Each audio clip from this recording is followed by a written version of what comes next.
Okay guys, ayan na nga actually.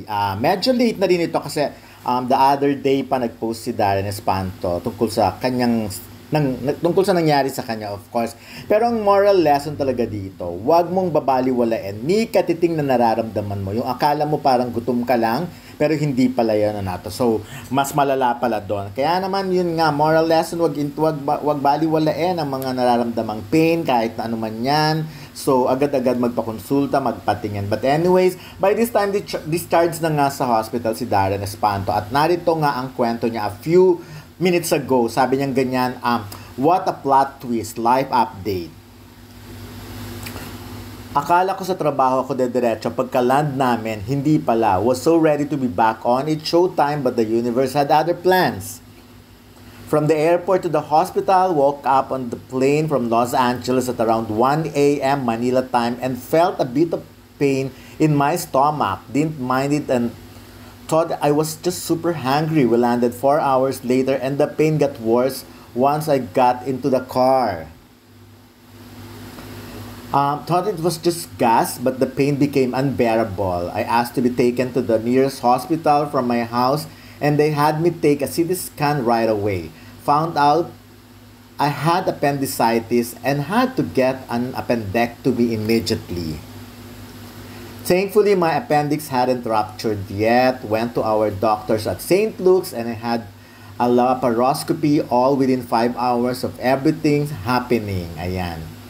Thank you to my family and friends who visited and sent gifts. Thank you, Darrenatics. You all made me feel so loved. Finally discharged and hope to get back to work soon. I'd like to apologize to the commitments I had to cancel because of this. Thank you po for your understanding. Tapos yun, inisa-isa niya nga yung mga pictures. Slide 5, fruits from my Showtime farm and flowers from my Asap farm. Slide 6, flowers from my Pensha farm. Slide 7, flowers from Bess. Slide 8, edible arrangement from my Star Magic Farm and Direct Lauren. Slide 9 to 11, Jella, Luigi, my makeup artist, Ate Mabet, Francis, and Hadia visiting me. Slide 12, smiling through the pain, not knowing I'd be getting an appendectomy once I land. Slide 13, Angela was supposed to visit me but went to the wrong St. Luke's branch. So, ayan, pagaling ka. So, sinasabi nga, of course, naka-discharge na nga siya sa hospital. Pero, syempre, matinding pag-iingat pa rin dapat ang gawin. Sabi nga ng mga fans niya, magpagaling kang maigi. Get well soon, Darren. Get well soon. Anak, God bless you. Ayan. Get well soon, Destiny Kimi. So, ayan.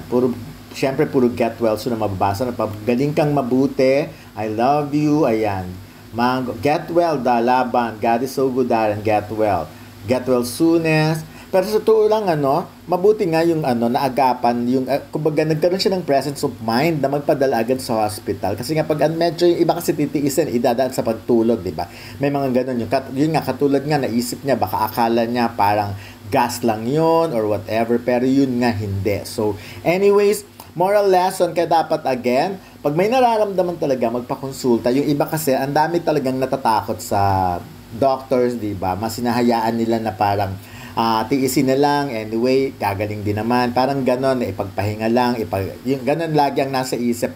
Konting pahinga, konting ganito. So, well, kaya dapat, pakinggan natin kung ano yung sinasabi ng ating katawan. Kasi magsasalita at magsasalita ang ating katawan. Kaya nga, di ba, pagpagod na, ipahinga. Pag inaantok, itulog. Hindi pwedeng labanan yung mga ganyang bagay. Katulad nga nung nangyari sa isang sing-along master or comedian, di ba? So, anyways, medyo sa panahon ngayon, hindi natin masabi ang sitwasyon. Pero yun nga, magpagaling si Darren. Huwag mo na sasabak sa trabaho hanggat hindi pa pagaling ng pagaling magpahinga. Yun ang mas maganda.